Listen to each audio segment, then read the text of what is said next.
స్వర్గం నరకం మూవీలో దాసనారాయణ గారు నటించడానికి అవకాశం ఇచ్చినప్పుడు అసలు ఫస్ట్ మెదిలిన మాట ఏంటి సార్ మీ మనసులో? అది ఎక్స్పెక్ట్ చేయలేదు నా సినిమాలో చేస్తానని. అప్పటికి పెళ్ళి 13 రోజులైంది. అంతే. దాసనారాయణ గారు నాకు తెలుసు.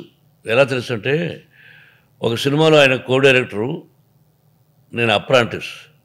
ఆ సినిమాకి ఆయన మాటల రచయిత కూడా, సగం ఇంకొక రైటర్ ఉంటే కూడా, కూతురు కోడలు.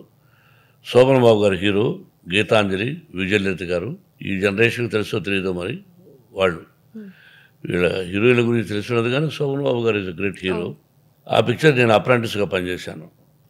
6 మాసాలు పనిచేస్తే 50 రూపీస్ శాలరీ ఇచ్చారు. 50 రూపాయలు. అప్పుడు దాసనారాయణ గారు పరిచయం.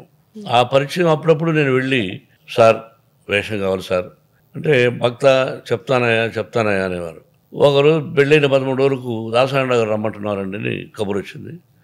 వెళ్ళాను ఒక ఆఫీస్కి. ఆయన లోపల ఉన్నారు. కలవడానికి కుదరదన్నారు. ప్రొడక్షన్ మేనేజర్ ఏమన్నారంటే, ఏమంటే విజయవాడలో కొత్త నటీనటులతో ఇంటర్వ్యూ చేస్తున్నాం, స్వర్గం నరకం అనే సినిమా. దాసనారాయణ గారు చెప్పారు, మిమ్మల్ని బస్సు 8 o'clock బయలుదేరుతుంది, మిమ్మల్ని రమ్మన్నారు అన్నారు. సాయంత్రం 6 గంటలు, 2 గంటలే టైం. అప్పుడే కొత్తగా కాపురం పెట్టాను. ఒక 100 రూపాయలు రూమ్ రెంట్, నేను నా వైఫ్ నేరుగా వెళ్ళాను.